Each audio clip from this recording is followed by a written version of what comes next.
मुश्किलों से भाग जाना आसान होता है, मुश्किलों से भाग जाना आसान होता है, हर लम्हा जिंदगी का इम्तिहान होता है।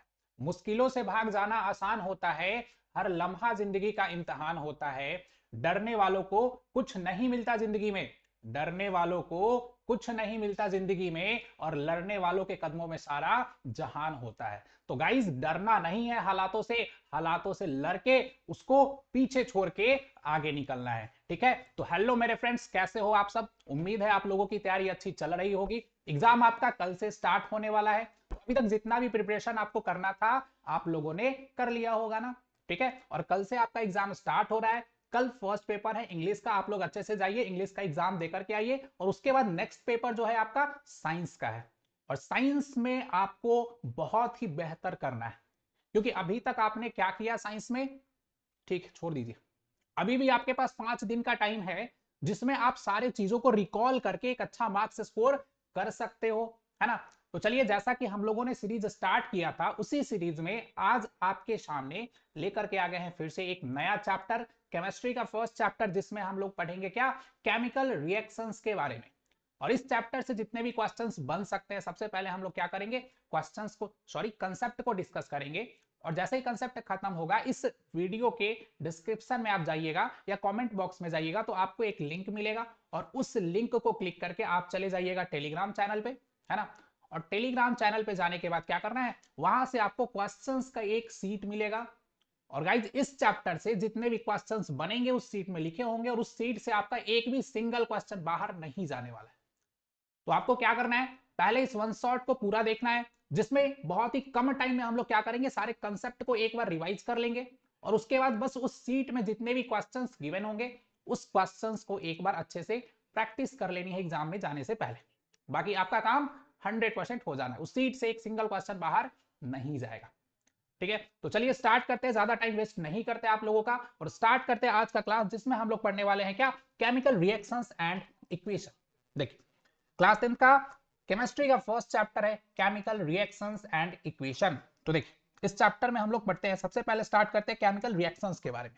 व्हाट इज केमिकल रिएक्शंस, फिर हम लोग समझेंगे क्या, व्हाट इज केमिकल इक्वेशन। देखिए, the breaking and making of bonds between different atoms to produce new substance. लिखा हुआ है, the breaking and making of bonds between different atoms to produce new substance is called chemical reactions. Different substances के बीच क्या होगी, जब chemically bond create होगी, bond बनेगी, और उसमें कोई नया सब्सटेंस फॉर्म होगा, उसे ही तो क्या बोलेंगे, केमिकल रिएक्शंस बोलेंगे ना। दो अलग अलग, दो different types of materials chemically combine करके, बॉन्ड के थ्रू अटैच होकर के क्या होगी, एक नए कंपाउंड की फॉर्मेशन करेगी, जहां पे एक नया कंपाउंड फॉर्म होगा जो कि रिएक्टेंट्स में नहीं था। उसी को तो, उस प्रोसेस को ही क्या बोलेंगे, केमिकल रिएक्शन बोलेंगे ना। ठीक है, ज्यादा कुछ समझने वाला है नहीं इसमें। चलिए, तो देख, there are two types of changes. अब यहाँ पे चेंजेस के बारे में पढ़ना है, जो कि आप लोगों ने पढ़ भी रखा होगा। क्या, there are two type of changes, एक को बोलते हैं हम लोग फिजिकल चेंज, और एक को बोलते हैं क्या, केमिकल चेंज। देखिए, फिजिकल चेंज क्या होता है और केमिकल चेंज क्या होता है, what is physical change and what is chemical change. तो देखिए, physical change means, physical changes means क्या, उसके फिजिकल अपीयरेंस में कुछ चेंज आता है, तो वो जिस रीजन के वजह से चेंज आता है, उस रीजन को अगर हम रिमूव कर लेते हैं, तो क्या होता है, वो चेंज भी खत्म हो जाता है, वो सब्सटेंस फिर से अपने प्रीवियस स्टेट में, इनिशियल स्टेट में वापस आ जाता है। अंडरस्टूड ना। यानी एक ऐसा चेंज जो जिस रीजन के वजह से हो रहा है, उस चेंज, उस रीजन को अगर हम क्या कर लेते हैं, रिमूव कर देते हैं, हटा लेते हैं, तो फिर से वो क्या होता है, अपने इनिशियल स्टेज में वापस आ जाता है। इस टाइप ऑफ चेंजेस को क्या बोलेंगे, इस टाइप ऑफ चेंजेस को हम लोग बोलेंगे फिजिकल चेंज। ठीक है, एग्जाम्पल देख लीजिए। तो एग्जाम्पल है मेल्टिंग ऑफ आइस। अगर मेल्टिंग ऑफ आइस है, आइस मेल्ट हो रहा है, तो कुछ मेल्टेड आइस से जो वाटर बन रहा है, क्या उस वाटर को फिर से आइस में कन्वर्ट किया जा सकता है ना। आप बोलोगे बिल्कुल किया जा सकता है, तो बिल्कुल किया जा सकता है। इसका मतलब वो कैसा चेंज है, वो है फिजिकल चेंज।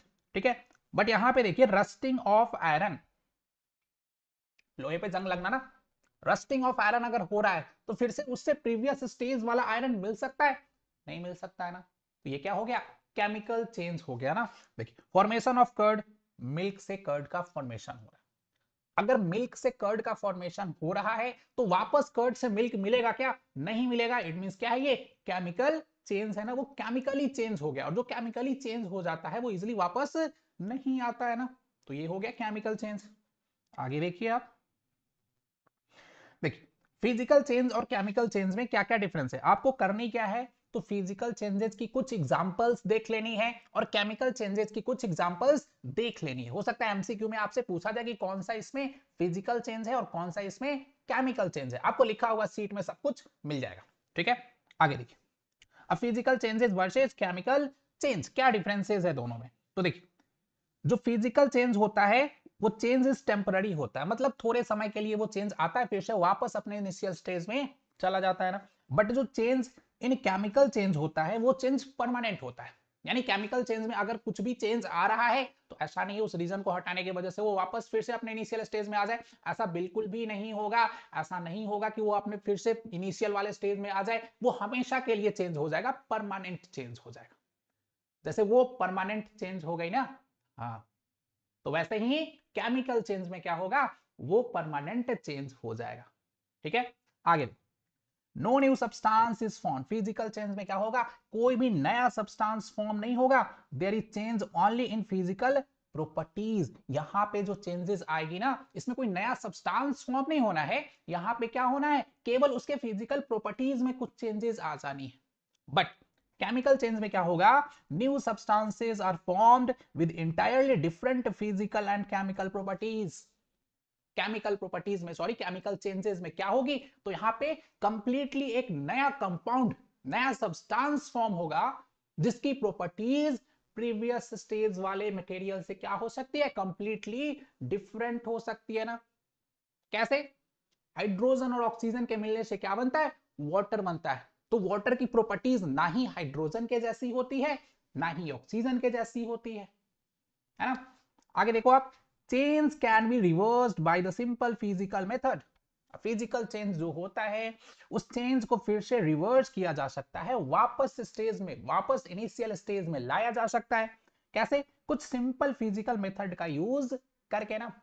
बट जो केमिकल चेंज होता है, change can not be reversed bye simple physical method. जो केमिकल चेंज होता है उसको सिंपल फिजिकल मेथड के थ्रू वापस से इनिशियल स्टेज में नहीं लाया जा सकता है। केमिकली ये पॉसिबल है ना, केमिकली ये पॉसिबल है और हम लोग पढ़ेंगे भी उसको केमिकल रिएक्शंस के टाइप्स में, बट फिजिकली ये पॉसिबल नहीं है। आगे देखो आप, एनर्जी में और मे नॉट बी रिलीज्ड और एब्जॉर्ब्ड, फिजिकल चेंजेस में क्या हो सकती है, तो जो एनर्जी है वो रिलीज हो भी सकती है या एब्जॉर्ब भी हो सकती है, नहीं भी हो सकती है। बट एनर्जी इज रिलीज्ड और एब्जॉर्ब ड्यूरिंग केमिकल चेंजेस, जब केमिकल चेंज होगा तो या तो एनर्जी वो एब्जॉर्ब करेगा या तो एनर्जी वो रिलीज करेगा। ठीक है, तो physical change versus chemical change, है ना। आप लोगों को भी अपने लाइफ में समझना है कि कौन सा चेंज फिजिकल है और कौन सा चेंज केमिकल है ना। थोड़े समय के लिए बदल गई कोई, फिजिकल चेंज ना, और जो परमानेंट बदल गई ना वो केमिकल चेंज है ना। तो ध्यान रखना है, ऐसा नहीं केमिकल चेंज हो जाए आपको लगे नहीं ये तो फिजिकल ही है, ठीक है, ये सब नहीं करना है। आगे देखो, any change that involves chemical changes is called chemical reactions। अब chemical reactions क्या होते हैं, तो chemical reactions गाइज, जहां पे chemical change हो रहा है ना, जिस जिस प्रोसेस में, जिस जिस सब्सटेंस में कुछ chemical change आ रहा है, वो chemical change आ किसके वजह से रहा है, तो वो chemical change आ रहा है chemical reactions के वजह से। केमिकल रिएक्शन हुआ है तभी वो केमिकली चेंज हो गया ना। ठीक है, तो अब हम लोग समझते हैं केमिकल रिएक्शंस को। देखो, जहां पे भी केमिकल चेंज होगा तो वो किसके वजह से होगा, केमिकल रिएक्शंस के वजह से होगा ना। जैसे समझ लो आप, यहां पे सबसे फेमस एग्जांपल देखो, हाइड्रोजन प्लस ऑक्सीजन, ये केमिकली कंबाइन करके क्या बनाता है, H2O बनाता है। ठीक है, ये हाइड्रोजन है, ये ऑक्सीजन है, ये क्या हो गया, वाटर हो गया ना। फिर यहां पे देखो आप, कार्बन प्लस ऑक्सीजन क्या बनेगा? कार्बन डाइऑक्साइड बनेगा ना। तो यहां पे भी ये कैसा चेंज हुआ?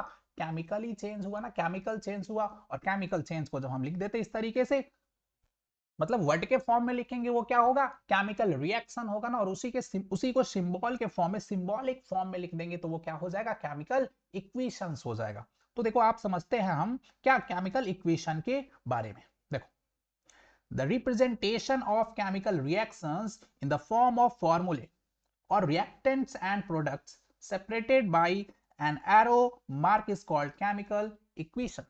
देखो यहां पे ध्यान से समझो, क्या आपसे पूछा जा सकता है बहुत ही सिंपल सा question, what is chemical equations, है ना। तो आपको लिखना है the representation of chemical reaction, जो केमिकल रिएक्शन हो रहा है उसका representation in the form of फॉर्मूले।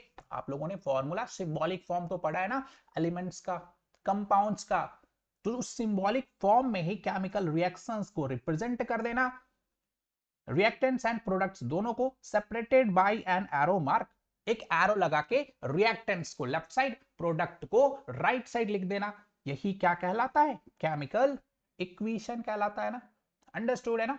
देखो वर्ड इक्वेशन क्या होंगे?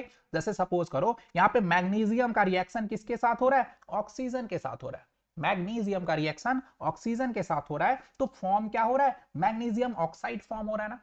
ध्यान से समझो, जो मिलके कंपाउंड्स को फॉर्म करेगा, यानी केमिकल रिएक्शंस में स्टार्टिंग में जो मटेरियल्स आपस में मिलेगा उसको क्या बोलेंगे हम? रिएक्टेंट्स बोलेंगे।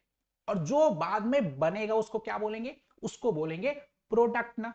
तो ध्यान से समझो, यहां पे मैग्नीशियम क्या हो जाएगा? रिएक्टेंट्स हो जाएगा ना।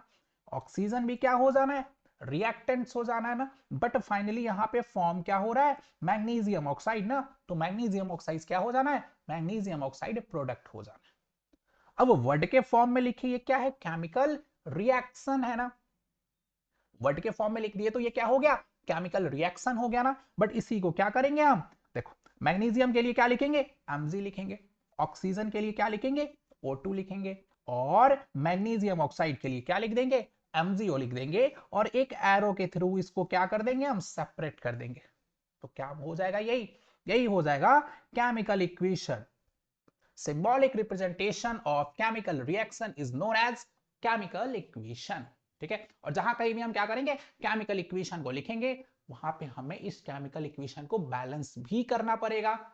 बैलेंस करना क्यों जरूरी होता है, और केमिकल इक्वेशंस को लिखने के क्या क्या फायदे, क्यों हम केमिकल इक्वेशन लिखेंगे, इसको भी हम लोग पढ़ेंगे अभी। चलिए आगे देखते हैं। अब सबसे पहले हम लोग समझते हैं क्या? Balanced chemical equation. अब बताओ, आप लोगों ने केमिकल इक्वेशन को बैलेंस करना तो सीखा है ना। क्यों जरूरी होता है? देखो, the same number of atom of each element on the LHS, LHS means जो लेफ्ट साइड होगा ना, यानी रिएक्टेंट्स वाले साइड में, एंड RHS, और RHS वाले साइड में ना। ठीक है। ऑफ द इक्वेशन, यानी इक्वेशन में आपको क्या देखना है? एटम्स का जो नंबर है, element of, atom of each element same होना चाहिए। कहां? LHS में भी और RHS में भी। यानी जितने भी एलिमेंट्स है सबके एटम को सेम करना ही क्या होता है? बैलेंस करना है इक्वेशन का होता है। जैसे देखो केमिकल इक्वेशन में एग्जांपल 1 देखो, यहां पे मैग्नीशियम है ना। मैग्नीशियम के कितने एटम है? एक ही एटम है ना। ऑक्सीजन है ना, ऑक्सीजन के कितने एटम है? 2 एटम है। और यहां पे क्या फॉर्म हुआ? यहां पे फॉर्म हुआ मैग्नीशियम ऑक्साइड ना। तो मैग्नीशियम ऑक्साइड के कितने एटम बने? सॉरी यहां पे, अब देखो यहां पे आपको पता होगा एटम्स और मॉलिक्यूल्स के बीच डिफरेंस। आप लोगों ने क्लास 9 में पढ़ा है एटम्स एंड मॉलिक्यूल्स क्या होता है? Smallest unit of element is known as atom. और उस एलिमेंट के मिलने से जो कंपाउंड फॉर्म होता है, उस कंपाउंड के स्मॉलेस्ट यूनिट को क्या बोलते हैं? मॉलिक्यूल बोलते हैं ना, है ना। इसको क्लास 9 के चैप्टर में फिर से हम लोग डिस्कस करेंगे, बट आप लोगों को ये पढ़ना नहीं, आप लोगों को पहले से पता होगा ना। चलो अब देखो, तो यहाँ पे मैग्नीशियम और ऑक्सीजन अगर कंबाइन करके मैग्नीशियम ऑक्साइड बन रहा है, तो आपको कुछ नहीं करना है। यहाँ पे देखना मैग्नीशियम के कितने एटम है? मैग्नीशियम के 1 एटम है। ऑक्सीजन के कितने एटम है? ऑक्सीजन के 2 एटम है ना। और यहाँ पे जो कंपाउंड फॉर्म हो रहा है, देखो इसमें मैग्नीशियम के 1 एटम, ऑक्सीजन के भी 1 ही एटम है।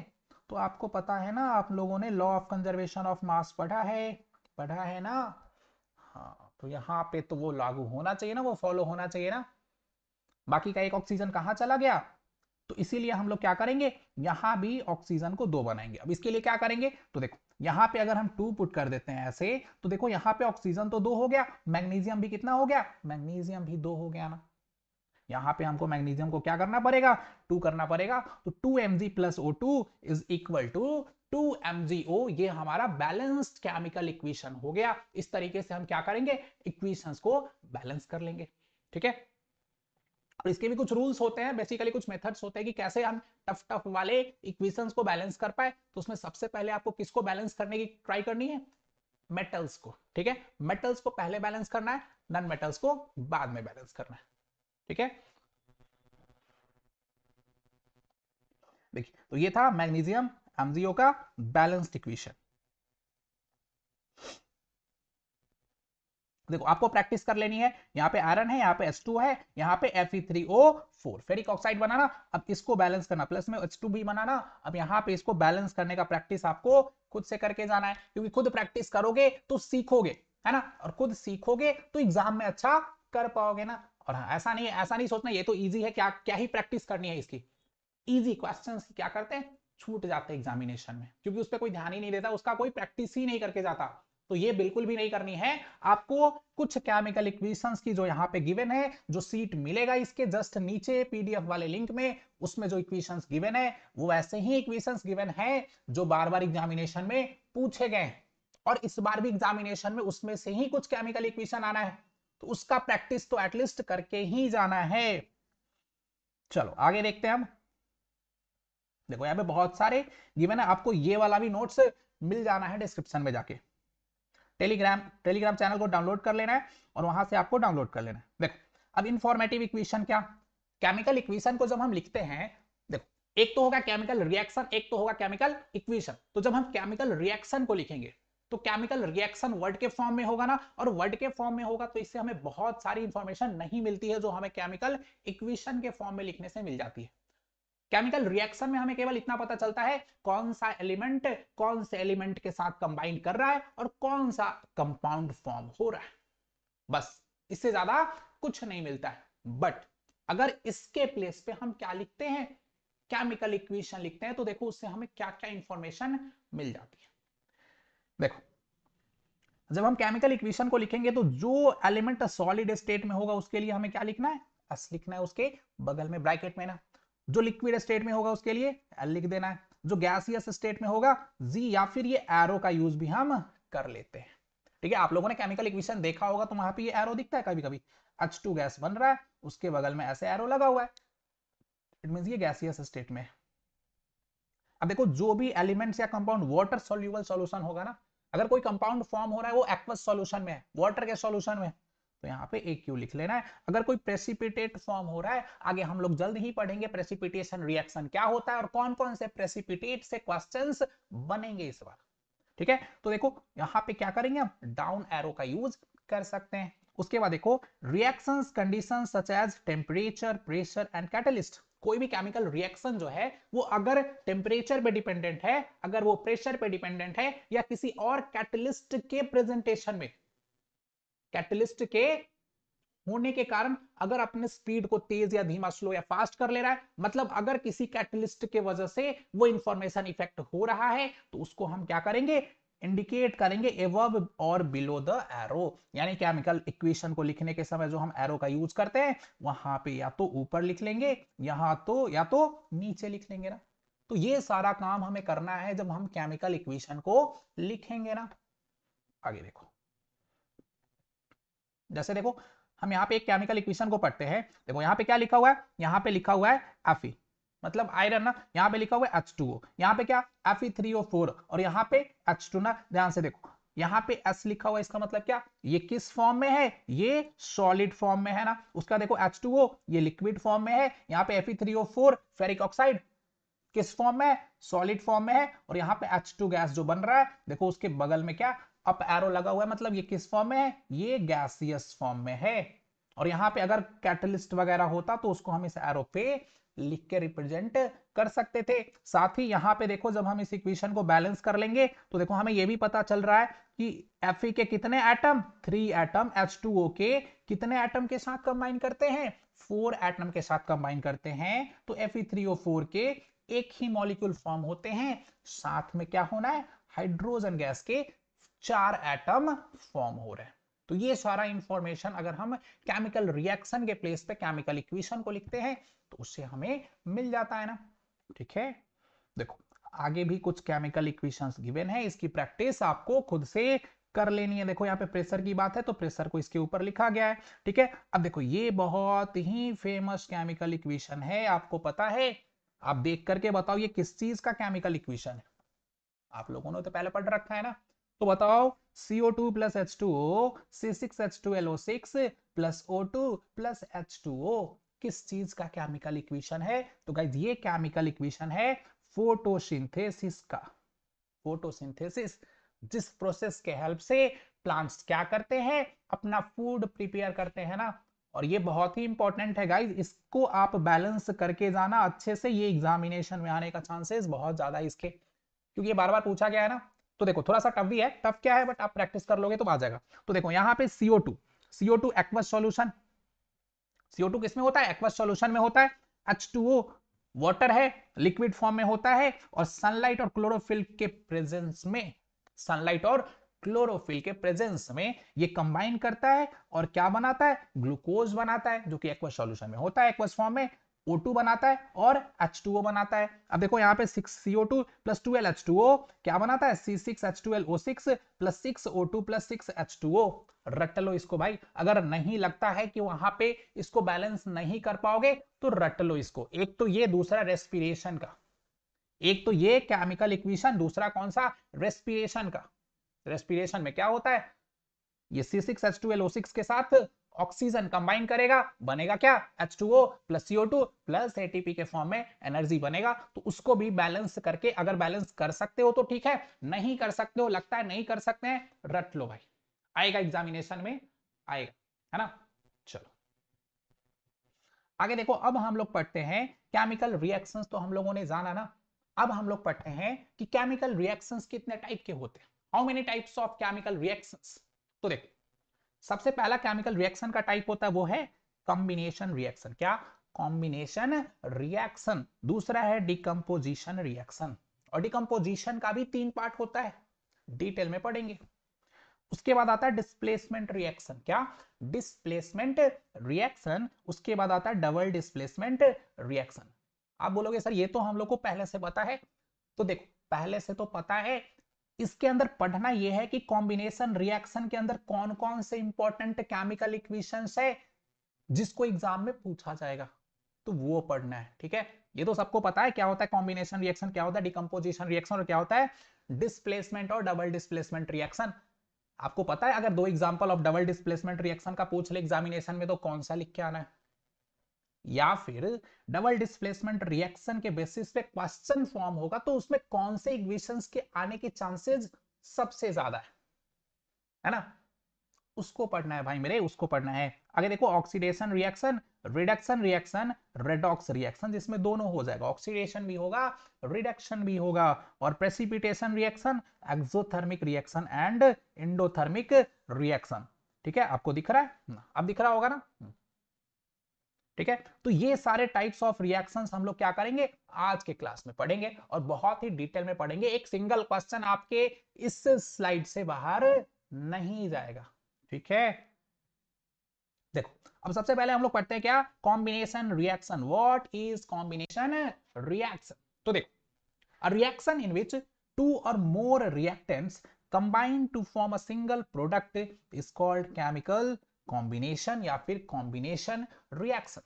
क्या लिखा हुआ है, एक ऐसा रिएक्शन जो 2 या 2 से ज्यादा रिएक्टेंट्स के मिलने से फॉर्म होगा और एक सिंगल प्रोडक्ट बनाएगा। क्या, सिंगल प्रोडक्ट बनाएगा, यानी 2 अलग अलग रिएक्टेंट्स जिसमें एलिमेंट्स हो सकते हैं ना, उस एलिमेंट्स के फॉर्म मिलने से एक ही क्या होगा, प्रोडक्ट फॉर्म होगा, उसको क्या बोलेंगे हम, कॉम्बिनेशन रिएक्शन बोलेंगे। आपको पता भी है कंबाइन होने का मतलब क्या होता है, 2 या 2 से ज्यादा चीज कंबाइन होकर एक सिंगल चीज को फॉर्म कर ले, हो गया कॉम्बिनेशन रिएक्शन। ठीक है, तो देखो इसके बहुत सारे एग्जांपल्स है, जैसे देखो बर्निंग ऑफ कोल। किसी भी चीज को बर्न कराने के लिए, केमिस्ट्री में बर्न कराने का मतलब क्या होता है, मोस्टली केस में उसका ऑक्सीजन के साथ रिएक्शन ना, ऑक्सीजन क्या करता है, किसी भी चीज को बर्न होने के में हेल्प करता है ना। तो देखो बर्निंग ऑफ कोल, मतलब कोल मींस क्या, कार्बन ना। तो देखो कार्बन प्लस ऑक्सीजन, जब ये बर्न होगा तो बनेगा क्या, कार्बन डाइऑक्साइड बनेगा। तो देखो यहाँ पे एक एलिमेंट कार्बन है, दूसरा एलिमेंट क्या है, ऑक्सीजन है ना। और यहाँ पे एक ही सिंगल कंपाउंड फॉर्म हो रहा है जो कि क्या है, CO2 है ना। तो देखो ये हो गया ना केमिकल रिएक्शंस का एक एग्जांपल। और देखो क्या ये बैलेंस है पहले से, तो देखो चेक कर लेते हैं बैलेंस है या हमको बैलेंस करने की जरूरत पर नहीं है। देखो यहाँ पे कार्बन के कितने एटम, एक ही एटम है ना। उसके बाद ऑक्सीजन के कितने एटम, दो एटम है। अब देखो जो कंपाउंड फॉर्म हो रहा है उसमें भी कार्बन के एक एटम और ऑक्सीजन के दो एटम ना, तो ये ऑलरेडी बैलेंस है। ठीक है, तो इसको बैलेंस करने की जरूरत नहीं है। बट जो भी केमिकल इक्वेशन लिखोगे एग्जामिनेशन में उसको बैलेंस करके जरूर आना। ठीक है, बिना बैलेंस किए लिखोगे हो सकता है कुछ मार्क्स कट हो जाए, तो ऐसी गलती नहीं करनी है। फिर देखो फॉर्मेशन ऑफ वाटर, ये भी क्या है, एक टाइप का क्या है, बोलो कॉम्बिनेशन रिएक्शन है ना। कैसे, तो देखो हाइड्रोजन ऑक्सीजन के साथ कंबाइन करेगा, क्या हो गया, दो रिएक्टेंट्स हो गए ना, दो एलिमेंट्स हो गए और बनेगा क्या, एक सिंगल प्रोडक्ट बनना है, वाटर। तो दो या दो से ज्यादा, टू और more than two elements combine to form a single compound is known as combination reaction. Understood है ना। चलो अब बहुत सारा इस पे देखो केमिकल इक्वेशन है जो कि पूछा जाता है एग्जाम में। देखो आपको याद रखना है, सीओ कैल्शियम ऑक्साइड को क्या बोलते हैं। अब ये तो पता है केमिकल सॉरी कॉम्बिनेशन रिएक्शन क्या होता है, बट उसमें एग्जांपल ये पूछा जाएगा ज्यादा, क्या सीएओ को क्या बोलेंगे हम, क्विक लाइम बोलेंगे, कैल्शियम ऑक्साइड बोलेंगे। अगर इसका हाइड्रोजन सॉरी H2O के साथ, वाटर के साथ रिएक्शन करवाए तो बनेगा क्या, CaOH का होल 2। और ये COH के होल 2 को हम क्या बोलते हैं, स्लेक्ड लाइम या फिर कैल्शियम हाइड्रोक्साइड बोलते हैं। साथ में बनेगा क्या, ये एक्वस सॉल्यूशन में देखो एक ही चीज बनना है क्योंकि क्या है, कॉम्बिनेशन रिएक्शन है ना। तो ध्यान रखना कैल्शियम हाइड्रोक्साइड को हम स्लेक्ड लाइम बोलते हैं और कैल्शियम ऑक्साइड को क्या बोलते हैं, क्विक लाइम बोलते हैं।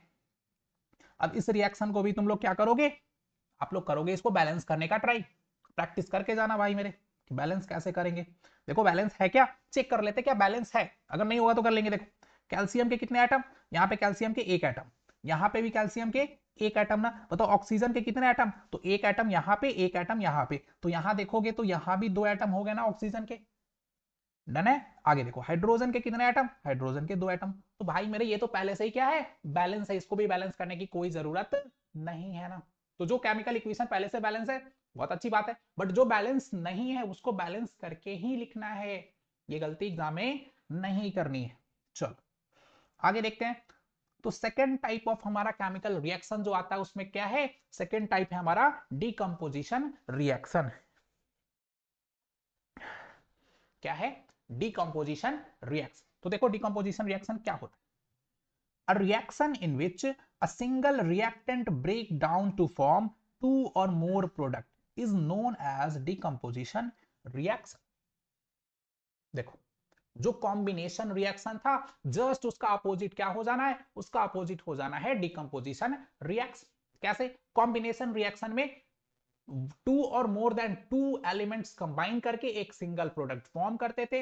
यहां पे उल्टा कर दो उसको, क्या, एक सिंगल कंपाउंड ब्रेक होके टू और मोर देन टू एलिमेंट्स को फॉर्म करेगा, कंपाउंड्स को फॉर्म करेगा, तो क्या हो जाएगा, वो डिकम्पोजिशन रिएक्शन हो जाना है ना। देखो reaction in which a single reactant, एक ही रिएक्टेंट होना चाहिए, ब्रेक्स डाउन, वो टूटेगा, अलग अलग तरीके से पढ़ेंगे अभी, टू और मोर प्रोडक्ट्स को फॉर्म करेगा, इज नोन एज क्या, डिकम्पोजिशन रिएक्शन। ठीक है, कुछ ज्यादा ही घस दिया ना, लेंदी कर दिया, चलो कोई नहीं। अब देखो there are three types of decomposition reaction. यहाँ पे जो डिकम्पोजिशन होना है वो तीन टाइप से होना है। क्या, तो फर्स्ट क्या है, देखो फर्स्ट टाइप है हमारा थर्मल डिकम्पोजिशन। फर्स्ट टाइप क्या है, ये देखो थर्मल डिकम्पोजिशन। सेकेंड टाइप क्या है, electrolytic decomposition. And third type है हमारा क्या, फोटोलाइटिक डिकम्पोजिशन। तो याद रखना जो डिकम्पोजिशन रिएक्शन होता है वो तीन टाइप के होते हैं। There are three types of decomposition reaction. First one is thermal decomposition, second one is electrolytic decomposition, and third we have photolytic decomposition। देखो ये बेसिकली है कुछ नहीं, यहाँ पे डिकम्पोज करना है ना, तोड़ना है ना, तो जो क्या होगा, हीट के वजह से डिकम्पोज हो जाएगा। जिसको डिकम्पोज होने के लिए हीट चाहिए वो थर्मल डिकम्पोजिशन का एग्जांपल हो गया ना। जिसको डिकम्पोज होने के लिए इलेक्ट्रिसिटी चाहिए, जिसको हम इलेक्ट्रिसिटी के हेल्प से शॉक लगाएंगे, क्या होगा, डिकम्पोज हो जाएगा ना। हाँ, तो उसको क्या बोलेंगे, इलेक्ट्रोलाइटिक डिकम्पोजिशन बोलेंगे। और देखो, जिसको सनलाइट चाहिए डिकम्पोज होने के लिए, जिसको डिकम्पोज होने के लिए क्या चाहिए, सनलाइट चाहिए, वो क्या हो जाएगा, फोटोलाइटिक डिकम्पोजिशन का एग्जांपल हो जाएगा ना। चलो ठीक है, आगे देखो। तो सबसे पहले हम लोग पढ़ते हैं थर्मल डिकम्पोजिशन।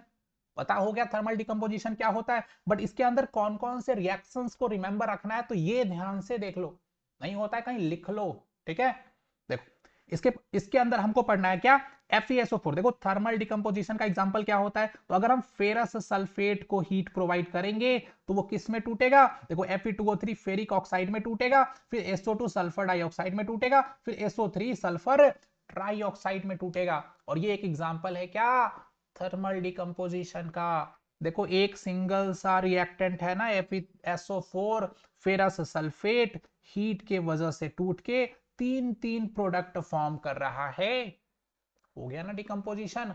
और किसके हेल्प से टूट रहा है, तो हीट के हेल्प से टूट रहा है, तो हो गया थर्मल डिकम्पोजिशन।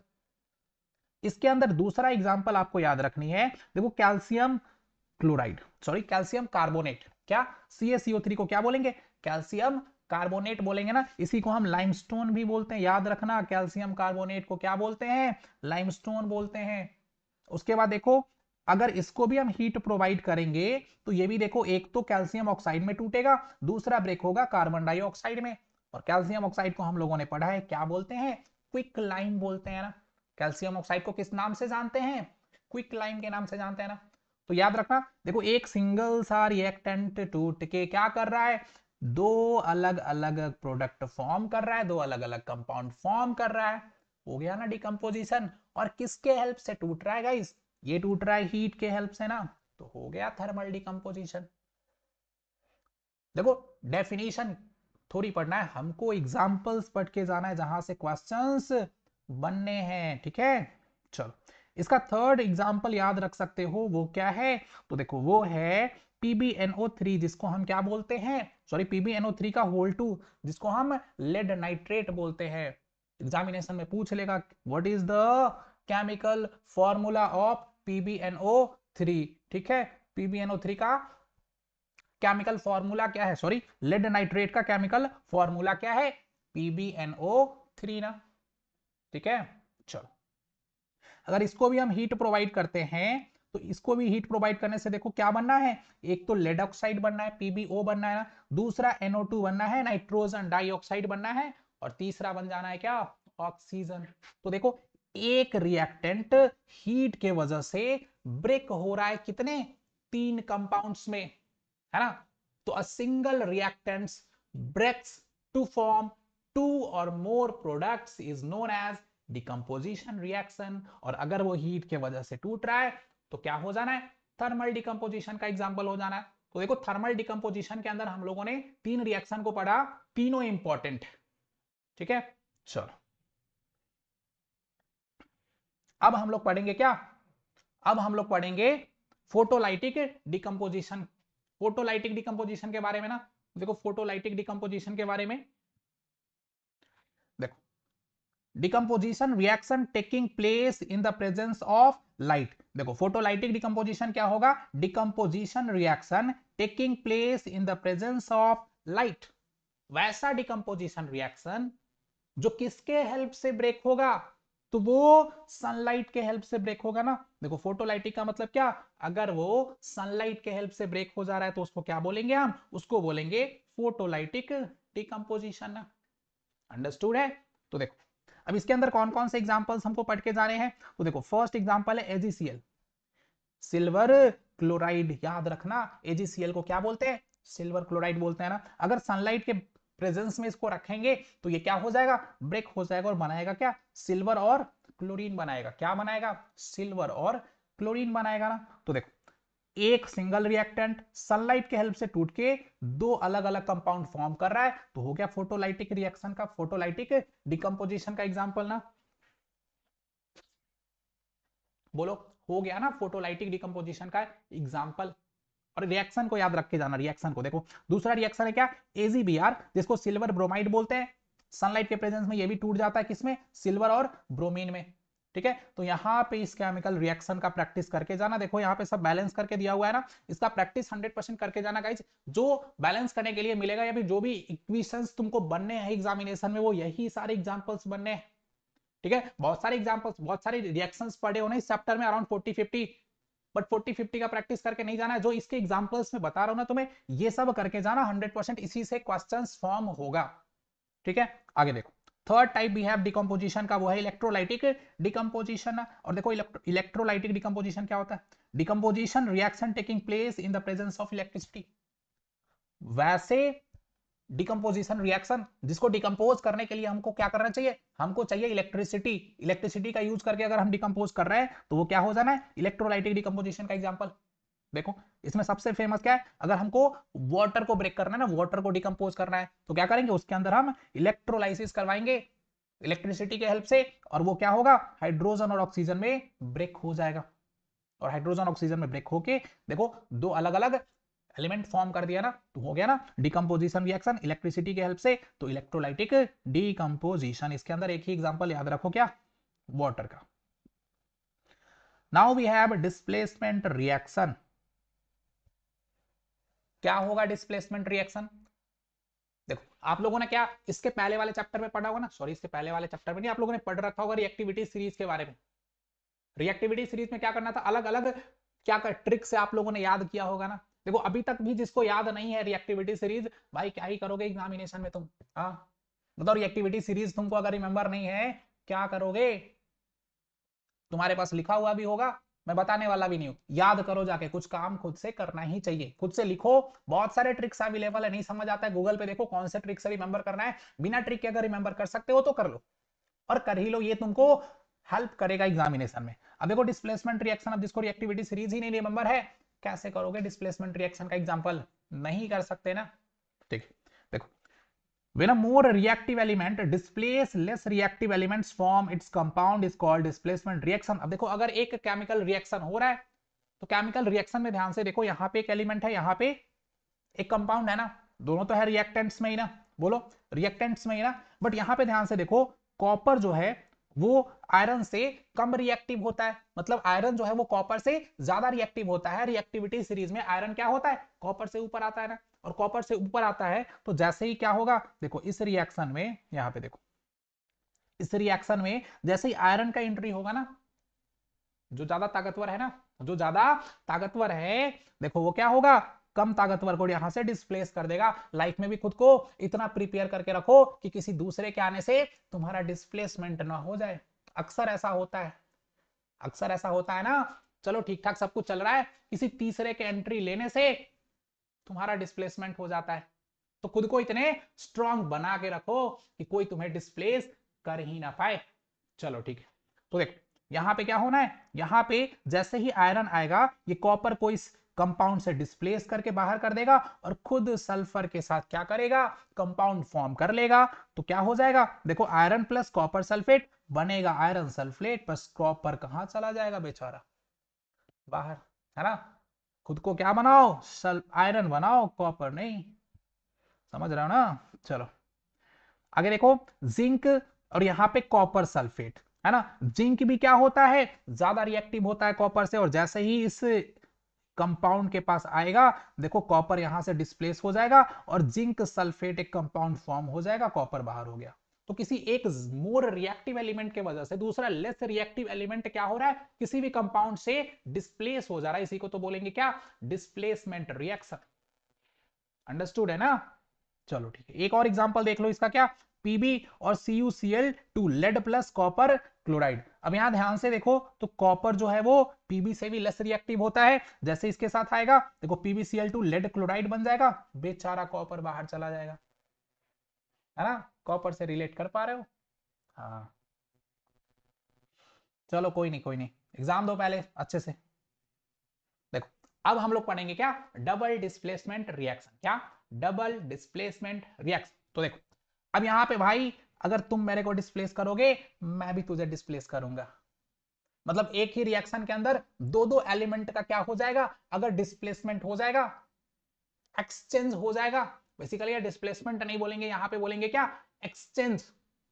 तो क्या होगा? डबल डिस्प्लेसमेंट रिएक्शन हो जाएगा। देखो the reaction in which two different ions or groups of atoms in the reactants molecules are displaced, it is called as double displacement reaction। Example से समझो क्या, देखो यहां पे सोडियम सल्फेट Na2SO4 था ना, यहां पे बेरियम क्लोराइड क्या है, BaCl2 है ना। जब इस दोनों का रिएक्शन करवाओगे तो होगा क्या, देखो यहां बेरियम के साथ SO4 आ जाएगा, सल्फेट आ जाएगा ना। देखो यहां से बेरियम निकलेगा, SO4 के साथ जुड़ जाएगा। रुक जाओ फिर से थोड़ा सा इसको इरेज कर लेता हूं ना। देखो अब यहां से बेरियम निकलेगा और क्या होगा, इस सल्फेट के साथ जुड़ जाएगा, और यहां से सोडियम निकलेगा और इस क्लोरीन के साथ जुड़ जाएगा, तो बनेगा क्या, बेरियम सल्फेट BaSO4 और सोडियम क्लोराइड NaCl बनेगा ना। तो देखो यहां पे दो दो डिस्प्लेसमेंट एक साथ हो रहा है ना, दो दो डिस्प्लेसमेंट एक साथ हो रहा है ना, इसीलिए क्या हो गया, ये डबल डिस्प्लेसमेंट का एग्जाम्पल। याद रखना डबल डिस्प्लेसमेंट का अगर एग्जाम्पल लिखने को आए तो ये रिएक्शन तुम लिख के आ जाना। चलो अब समझते हैं क्या, ऑक्सीडेशन एंड रिडक्शन के बारे में। What is oxidation reaction and what is reduction. तो देखो the process of adding of oxygen to a substance और removal of hydrogen from a substance is called oxidation. देखो बहुत सारा कंफ्यूजन है ना, कब ऑक्सीजन हटेगा, कब हाइड्रोजन जुटेगा, कब ऑक्सीडेशन होगा, किसका ऑक्सीडेशन होगा, किसका रिडक्शन होगा, बहुत कंफ्यूजन। चलो इसको थोड़ा क्लियर करते हैं, और जितना पढ़ना है उसी को पढ़ेंगे, आयंस के फॉर्म में अभी नहीं जाना है, इलेक्ट्रॉन्स वाला गेम अभी नहीं पढ़ना है, तो उसको अभी साइड में रखते हैं, सामने एग्जामिनेशन है। ठीक है, देखो ऑक्सीडेशन रिएक्शन में बोला जा रहा है the process of addition of oxygen. अगर ऑक्सीजन का एडिशन हो रहा है या हाइड्रोजन का रिमूवल हो रहा है, removal of hydrogen from a substance, किसी भी एक सब्सटेंस से, देखो या तो ऑक्सीजन उसमें ऐड हो जाए या तो हाइड्रोजन उसमें से रिमूव हो जाए, दोनों ही कंडीशन में क्या होगा, ऑक्सीडेशन होगा। देखो यहां पे कॉपर प्लस ऑक्सीजन बनता क्या है, बोलो कॉपर ऑक्साइड बनता है ना। देखो एक तो ये क्या है, कॉम्बिनेशन रिएक्शन का भी एग्जांपल है ना, क्योंकि देखो दो अलग अलग रिएक्टेंट मिक्स होके फॉर्म क्या कर रहा है, एक सिंगल कंपाउंड फॉर्म कर रहा है ना, केमिकली कंबाइन होके। तो देखो एक तो ये कॉम्बिनेशन रिएक्शन का भी एग्जांपल है, साथ में ये ऑक्सीडेशन का भी एग्जांपल है। कैसे, तो ध्यान से देखो, इस जो कंपाउंड फॉर्म हो रहा है इसमें कॉपर के साथ क्या हो रहा है, ऑक्सीजन आके ऐड हो जा रहा है ना, और addition of oxygen is known as oxidation. ठीक है, देखो the process of removal of oxygen from a substance और एडिशन ऑफ हाइड्रोजन। अब जस्ट इसका अपोजिट हो जाए क्या, देखो ऑक्सीडेशन में क्या हो रहा था, अगर ऑक्सीजन आके ऐड हो रहा था और हाइड्रोजन रिमूव हो रहा था तो ऑक्सीडेशन ना, बट अगर ऑक्सीजन रिमूव हो जाए और हाइड्रोजन आके ऐड हो जाए तो क्या हो जाना है, तो हो जाना है उसका रिडक्शन। देखो यहाँ पे अब जस्ट उल्टा कर देंगे, कॉपर ऑक्साइड का रिएक्शन करवा देंगे हाइड्रोजन गैस के साथ, तो देखो यहां से क्या बन जाना है, देखो यहां से ऑक्सीजन निकल के हाइड्रोजन के साथ कंबाइन होकर H2O फॉर्म कर लेना है वाटर, और कॉपर बेचारा अकेले रह जाना है ना। तो चलो बहुत नाइंसाफी हो रही है ना कॉपर के साथ। चलो देखो तो कॉपर यहां पे अलग, देखो कॉपर से कौन अलग हो गया, ऑक्सीजन अलग हो गया ना, तो बस ये किसका एग्जांपल हो गया, रिडक्शन का एग्जांपल हो गया। ठीक है, देखो अब यहां ऐसे समझो, एक चीज और समझ लो, किसका ऑक्सीडेशन हो रहा है, किसका रिडक्शन हो रहा है। तो देखो यहां पे कॉपर के साथ ऑक्सीजन जुड़ रहा है ना, तो कॉपर का क्या हो रहा है, ऑक्सीडेशन हो रहा है। ठीक है, और जिससे, चलो उसको बाद में समझेंगे, अभी देखो नेक्स्ट वाले में यहां पे देखो कॉपर से ही ऑक्सीजन अलग हो रहा है, तो रिडक्शन किसका हो रहा है, कॉपर का हो रहा है ना। चलो रेडॉक्स रिएक्शन मतलब क्या, एक ही केमिकल इक्वेशन में, एक ही केमिकल रिएक्शन में दोनों चीज हो जाए, किसी एक का ऑक्सीडेशन भी हो, किसी एक का रिडक्शन भी हो, जब दोनों काम साथ साथ हो तो क्या बोलेंगे, उसी को बोलेंगे रेडॉक्स रिएक्शन। चलो देखो the reaction in which oxidation and reduction takes place simultaneously is called redox reaction। Example से समझो, देखो यहां पे कॉपर ऑक्साइड है, यहां पे हाइड्रोजन है, अगर रिएक्शन होगा तो बनेगा क्या, कॉपर प्लस H2O। समझो यहां कॉपर से ऑक्सीजन निकला ना, कॉपर से ऑक्सीजन निकल के हाइड्रोजन के साथ जुड़ा, तो यहां पे ऑक्सीडेशन तो हुआ हुआ ना। देखो तो removal of oxygen, sorry oxidation यहाँ पे रिडक्शन हुआ ना। देखो अगर कॉपर से क्या हुआ, ऑक्सीजन निकला तो रिमूवल ऑफ ऑक्सीजन, रिडक्शन हो गया ना। साथ में देखो यहाँ पे हाइड्रोजन के साथ क्या, देखो हाइड्रोजन तो अकेले था ना, हाइड्रोजन अकेले था और उसके साथ यहां से ऑक्सीजन निकल के जाके ऐड हो गया ना। तो हाइड्रोजन के साथ ऑक्सीजन ऐड हो गया तो ऑक्सीडेशन भी हुआ और बेचारा कॉपर से क्या हुआ, कॉपर से ऑक्सीजन निकल के चला गया। कॉपर के साथ ही क्यों हो रहा है ऐसा, चलो देखो। तो कॉपर से ऑक्सीजन निकल के चला गया तो यहां कॉपर का क्या हो गया, कॉपर का रिडक्शन हो गया और हाइड्रोजन का ऑक्सीडेशन हो गया। एक ही केमिकल रिएक्शन में दोनों काम हो गया। क्या बोलेंगे इसको, इसको बोलेंगे रेडॉक्स रिएक्शन। अंडरस्टूड है ना। चलो दूसरा एग्जांपल भी तुम इसका देख सकते हो, ठीक है, प्रैक्टिस करके ही जाना। अब समझते हैं precipitation reaction. What is precipitation reaction? We have another type of chemical reaction is known as precipitation reaction. तो देखो बताओ, आप लोग बताओ क्या होता है प्रेसिपिटेशन रिएक्शन। देखो chemical reaction which involves formation of water in a soluble precipitation is called precipitation reaction। देखो कोई एक ऐसा कंपाउंड में दो रिएक्टेंट्स, क्या दो या दो से ज्यादा रिएक्टेंट्स के, किसी भी टाइप के रिएक्टेंट्स के मिलने से अगर एक कंपाउंड फॉर्म हो रहा है, एक से ज्यादा कंपाउंड फॉर्म हो रहा है, उसमें कुछ ऐसा फॉर्म हो रहा है जो वाटर में क्या हो, इनसॉल्युबल हो, उसी को बोलते हैं प्रेसिपिटेट। और जिसमें प्रेसिपिटेट का फॉर्मेशन होना है उसको बोलेंगे प्रेसिपिटेशन रिएक्शन। ठीक है, चलो देखो एग्जांपल समझ लो। यहां पे क्या, तो Na2SO4 सोडियम सल्फेट का रिएक्शन अगर BaCl2 बेरियम क्लोराइड के साथ करा है तो क्या बनेगा, बेरियम सल्फेट बनेगा प्लस NaCl बनेगा। अब देखो यहां पे बेरियम सल्फेट सॉलिड स्टेट में होता है जो कि वाटर इनसॉल्युबल सब्सटेंस है, तो ये क्या बन गया, एक प्रेसिपिटेट बन गया। और NaCl तो पता ही है क्या है, एक्वस। तो प्रेसिपिटेट का फॉर्मेशन हुआ तो हुआ प्रेसिपिटेशन रिएक्शन का एग्जांपल। आगे देखो exothermic reaction. What is exothermic reaction? देखो जो भी यहाँ पे एग्जांपल दिया जा रहा है गाइज वो इंपॉर्टेंट एग्जांपल ही दिया जा रहा है। बहुत सारे एग्जांपल ऐसे ही बिना मतलब का नहीं दिया जा रहा है जिससे आपका दिमाग खराब। तो देखो एक्सोथर्मिक रिएक्शन क्या होता है बताओ। Reaction that involves evolution of heat are called exothermic reaction. ऐसा रिएक्शन जिसमें क्या हो, हीट प्रोड्यूस हो, इवोल्यूशन ऑफ क्या हो, हीट हो, उसको क्या बोलेंगे, एक्सोथर्मिक रिएक्शन बोलेंगे ना। जैसे देखो बर्निंग ऑफ नेचुरल गैस, अब नेचुरल गैस को जलाओगे तो क्या बनेगा, हीट तो बनेगा ना, देखो एनर्जी के फॉर्म में। तो क्या हो गया, जैसे देखो CH4 मीथेन बोलते हैं जिसको, है ना। ऑक्सीजन के प्रेजेंस में ये ऑक्सीजन के साथ कंबाइन करेगा, जलेगा तो क्या होगा, कार्बन डाइऑक्साइड बनेगा, H2O बनेगा, साथ में एनर्जी के फॉर्म में हीट प्रोड्यूस होगा। तो देखो क्या हुआ, ये हीट प्रोड्यूस किया तो हो गया एक्सोथर्मिक रिएक्शन। अंडरस्टूड ना। देखो decomposition of vegetables into compost is also an example of exothermic reaction. देखो वेजिटेबल्स का डिकम्पोजिशन भी क्या है, एक एग्जांपल है एक्सोथर्मिक रिएक्शन का।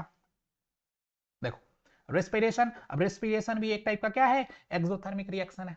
क्योंकि जब क्या होता है ऑक्सीजन के प्रेजेंस में ग्लूकोज का ब्रेकडाउन होता है तो वहां पे भी हीट प्रोड्यूस होता है, हीट का इवोल्यूशन होता है। जैसे ही हीट निकला हो गया ना एक्सोथर्मिक रिएक्शन। चलो ठीक है, आगे देखो the food that we intake, समझ लो कुछ कुछ और।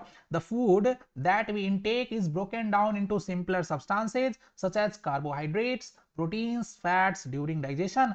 अब अगर आप लोगों ने डाइजेशन वाला चैप्टर पढ़ा है तो वहां हम लोग बहुत अच्छे से समझे थे कि जो न्यूट्रिएंट्स हम इनहेल करते हैं वो अलग अलग चीजों में क्या होता है, ब्रेकडाउन होता है। और जब इस सब चीजों का ब्रेकडाउन होता है तो वहां भी इवोल्यूशन ऑफ हीट होता है। इसका मतलब सब किसका एग्जाम्पल हो जाना है, सब हो जाना है एक्सोथर्मिक रिएक्शन का एग्जाम्पल ना। चलो आगे देखो कार्बोहाइड्रेट जब absorbed as broken down in glucose, carbohydrate जब ब्रेक होकर ग्लूकोज बनाएगा वहां पे भी हीट का इवोल्यूशन होगा। वो भी किसका एग्जांपल है, एक्सोथर्मिक का। Glucose combines with oxygen in the cell और our body and provide energy. ये सब आप लोगों ने डाइजेशन चैप्टर में पढ़ रखा है, ठीक है। यहाँ पे देखो रेस्पिरेशन का एग्जाम्पल, सॉरी रिएक्शन, इसको अच्छे से करके जाओ। क्या, इसको अच्छे से करके जाओ। देखो एक तो क्या, फोटोसिंथेसिस का रिएक्शन जो होता है उसको 100% याद करके जाओ। उसमें कौन रिएक्टेंट होता है, कौन प्रोडक्ट होता है ना। उसको बैलेंस करके जाओ कि कैसे उस केमिकल इक्वेशन को हम लोग बैलेंस करते हैं। उसके बाद देखो एक क्या, एक करके जाओ रेस्पिरेशन, रेस्पिरेशन का केमिकल इक्वेशन, कि रेस्पिरेशन के केमिकल इक्वेशन में क्या रिएक्टेंट होता है, क्या प्रोडक्ट होता है। देखो याद कर लो, क्या यहाँ पे ऑक्सीजन के प्रेजेंस में ग्लूकोज ब्रेक होता है, बनता क्या है, CO2 plus H2O plus energy बनता है ना, हीट का इवोल्यूशन भी होता है। तो देखो इसी को हम रेस्पिरेशन बोलते हैं, और इसको बैलेंस कर लेना, देखो बैलेंस किया हुआ है, कहाँ कौन सा नंबर लगाएंगे तो ये बैलेंस हो जाएगा, याद रखना इस बात को। चलो अब पढ़ते हैं इंडोथर्मिक रिएक्शन के बारे में कि व्हाट इज इंडोथर्मिक रिएक्शन। देखो reaction which occur by the absorption of heat are called endothermic reaction. देखो जहां कहीं भी क्या ऐसे समझ लो, एक टाइप से थर्मल डिकम्पोजिशन समझ लो ना, थर्मल डिकम्पोजिशन ही क्या है, एंडोथर्मिक रिएक्शन है। जहां पे थर्मल डिकम्पोजिशन हो रहा था वहां पे क्या हो रहा था, हीट के प्रेजेंस में, यानी हीट के वजह से कोई एक कंपाउंड अलग अलग एलिमेंट्स और कंपाउंड में ब्रेक हो रहा था ना, तो वो क्या था, डिकम्पोजिशन था, थर्मल डिकम्पोजिशन। देखो अब किसी भी कंपाउंड को ब्रेक करने के लिए, एलिमेंट को ब्रेक करने के लिए अगर हमको हीट की जरूरत पड़ती है और हीट के वजह से वो अलग अलग कंपाउंड या एलिमेंट में फॉर्म ब्रेक होता है, तो उसको ही क्या बोलेंगे, बोलो एंडोथर्मिक रिएक्शन। अगर हीट निकलेगा तो एक्सोथर्मिक, अगर हीट हमें चाहिए तो क्या, एंडोथर्मिक। आगे देखो कैल्शियम कार्बोनेट, जिसको क्या बोलते हैं हम लोग, लाइमस्टोन के नाम से भी जानते हैं। कैल्शियम कार्बोनेट को क्या बोलते हैं, लाइमस्टोन बोलते हैं। और देखो लाइमस्टोन को भी अगर हीट के प्रेजेंस में ब्रेक करे तो क्या बनेगा, क्विकलाइम, मतलब कैल्शियम ऑक्साइड बनेगा, और साथ में क्या बनना है, कार्बन डाइऑक्साइड बनना है ना। तो ये भी क्या हो गया, एंडोथर्मिक केमिकल रिएक्शन का एग्जाम्पल हो गया ना। चलो ठीक है। हाँ अब दो टॉपिक पढ़ना है। एक्चुअल में इस टॉपिक को कहा आगे metal and non metal chapter में बहुत ही डिटेल में डिस्कस करना है, बट देख लो यहां भी क्या होता है, रेंसिडिटी। देखो the process of slow oxidation of oil and fat present in the food materials resulting in the change of smell and taste in them is called rancidity। समझो रेंसिडिटी क्या होती है। देखो एक ऐसा प्रोसेस जिसमें स्लो स्लो क्या होता है, ऑक्सीडेशन होता है, ऑक्सीडेशन होता है ना, किसका, तो ऑयल जो कि फूड में प्रेजेंट होगा, या फिर फैट जो कि उस फूड में प्रेजेंट होगा। ऑयल का ऑक्सीडेशन हो जाए, फैट का ऑक्सीडेशन हो जाए, मतलब दोनों के साथ ऑक्सीजन मिक्स होगा, और मिक्स होने से क्या हो जाएगा, उसके स्मेल और टेस्ट में चेंज आ जाएगा, और ये चेंज परमानेंट आएगा ना, केमिकली चेंज हो रहा है। इस प्रोसेस को ही क्या बोलेंगे, रेंसिडिटी बोलेंगे। बेसिकली स्मेल और टेस्ट में चेंज आने से वो क्या होता है, खराब भी हो जाता है, कभी कभी फूड पॉइजनिंग भी हो जाता है इसके वजह से। इसीलिए कुरकुरे 10 रुपए वाले कुरकुरे ना, हाँ, तो चिप्स और कुरकुरे के पैकेट्स में क्या होते हैं, नाइट्रोजन गैस पहले से फिल किए होते हैं। क्यों, क्योंकि ऑक्सीजन गैस वहां पे पहुंचे नहीं, और ऑक्सीजन गैस नहीं पहुंचेगा तो क्या हो जाना है, उसका ऑक्सीडेशन नहीं हो पाएगा, और वो ज्यादा दिन तक अच्छे से सरवाइव कर पाएगा, खराब जल्दी नहीं होगा ना। ठीक है, देखो रैंसिडिटी क्या करता है, तो ये फूड प्रिवेंट करने का काम, फूड को प्रिवेंट करने का काम करता है by keeping food materials in air light container. Air light container में इसलिए रखते हैं जिससे ऑक्सीजन के साथ उसका ऑक्सीडेशन नहीं हो पाए ना। Refrigeration of cooked food at low temperature, refrigeration में फूड को लो टेम्परेचर पे रखा जाता है। पैकिंग करते हैं जब इस मतलब चिप्स का, पोटैटो चिप्स वगैरह का, तो उसमें नाइट्रोजन गैस पहले से फिल कर देते हैं ना। ठीक है, जिसमें 10 रुपए का अगर कुरकुरे खरीद रहे हो, चिप्स खरीद रहे हो, तो क्या होता है उसमें, हमको लगता है 5 रुपए का तो नाइट्रोजन गैस ही भरा रहता है, और 5 रुपए से कम का बाकी सब कॉस्टिंग वॉस्टिंग निकाल दो तो 2 रुपए का क्या मिलता है हमें, एक्चुअल में चिप्स खाने का मिलता है 8 रुपीज, तो किसी और ही चीज का हमें देना पड़ रहा है। ठीक है, बाई एडिंग एंटीऑक्सीडेंट्स, BHA, ये सब वगैरह का यूज हम क्यों करते हैं, क्यों करते हैं, तो इसलिए करते हैं ताकि क्या हो पाए, वहां ऑक्सीडेशन नहीं हो पाए हमारे फूड का, और हमारा फूड क्या रहे, बहुत लंबे टाइम तक कंजर्व रहे। इतना याद रखना है। चलो अब बढ़ते हैं कोरोजन को। देखो कोरोजन को भी हमको क्या करना है, बहुत ही डिटेल में किस चैप्टर में डिस्कस करना है, तो इस चैप्टर, इस टॉपिक को भी अगले अगले मतलब यार इसके बाद क्या होना है, एक एसिड बेस एंड सल्ट का वन शॉट आएगा, उसके बाद क्या आएगा, उसके बाद आएगा एक चैप्टर कौन सा, वो आएगा मेटल एंड नॉन मेटल का, उसमें हम लोग बहुत ही डिटेल में इसको डिस्कस करेंगे। एक बार देख लो यहाँ भी, देखो the phenomenon in which metals are slowly eaten away by the reaction of air water chemical present in the atmosphere is called corrosion। देखो किसी भी मेटल का धीरे धीरे ऑक्सीडेशन हो जाना, किसके प्रेजेंस में? तो एयर एंड वाटर। एयर मतलब यहाँ बेसिकली किसकी बात हो रही है? ऑक्सीजन की। और वाटर ह्यूमस होना चाहिए वहां पे। अगर इसके प्रेजेंस में केमिकल रिएक्शन हो रहा है तो उस मेटल, वो मेटल धीरे धीरे खराब होने लगता है ना, उसी को क्या बोलते हैं हम? कोरोजन बोलते हैं। ठीक है, इसके लिए हम क्या करते हैं? बहुत सारी चीजों का कोटिंग कर देते हैं उसके ऊपर से।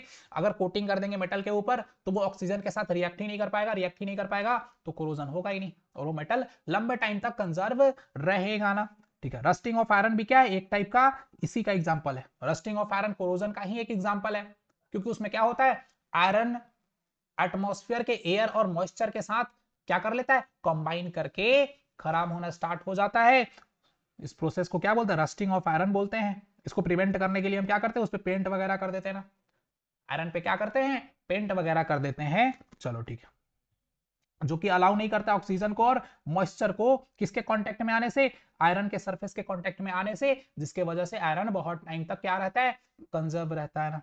चलो ठीक है, तो गाइज ये था हमारे पास क्या? ये था हमारे पास केमिस्ट्री के चैप्टर 1 केमिकल रिएक्शंस का पूरा कंसेप्ट। अब देखो इसके बाद क्या है? बहुत सारी एक्टिविटीज है। एक्टिविटीज में आपको क्या मिल रहा है? देखो ये सारे केमिकल रिएक्शंस हम लोग पढ़ चुके हैं ना। देखो इसमें कोई भी ऐसा केमिकल रिएक्शन नहीं है जिसको हम लोगों ने नहीं पढ़ा है। तो देखो सारे केमिकल रिएक्शंस ना, यानी जितनी भी एक्टिविटीज हमको एनसीईआरटीज में गिवन है और उसमें भी जितनी एनसीईआरटीज से क्वेश्चंस पूछे गए, ठीक है ना, उसी के बेसिस पे सारे केमिकल रिएक्शंस को इसमें ऐड किया गया था और सबको एक साथ कंपाइल करके आपको पढ़ा दिया गया। आपको फर्स्ट चैप्टर से केवल केमिकल रिएक्शंस का प्रैक्टिस करके जाना है। जो भी क्वेश्चन बनना है केमिकल रिएक्शंस से ही बनना है। और देखो साथ में इस वीडियो के जस्ट डिस्क्रिप्शन में चले जाना या फिर कमेंट बॉक्स में चले जाना, वहां पे टेलीग्राम का लिंक पिन होगा। उस टेलीग्राम में एक सीट डलेगा इस चैप्टर से, और इस चैप्टर से जो भी क्वेश्चन बनने हैं वो उस सिंगल सीट से बाहर नहीं जाएगा।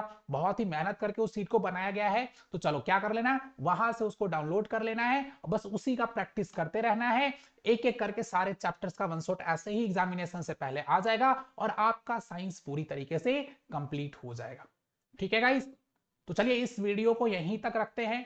मिलेंगे अगले वीडियो में। आपके अगले चैप्टर, हो सकता है फिजिक्स का चैप्टर आ जाए, हो सकता है केमिस्ट्री का आ जाए या फिर बायो का आ जाए, बट आएगा जरूर। तो आप लोग कनेक्टेड रहिए, अपने प्रिपरेशन को अच्छे से करते रहिए, घबराना नहीं है बहुत सारी चीजों से, क्योंकि एग्जाम सामने है। सबसे पहले क्या करो, आप कल जाओ इंग्लिश का अच्छे से एग्जाम कंप्लीट करके आओ।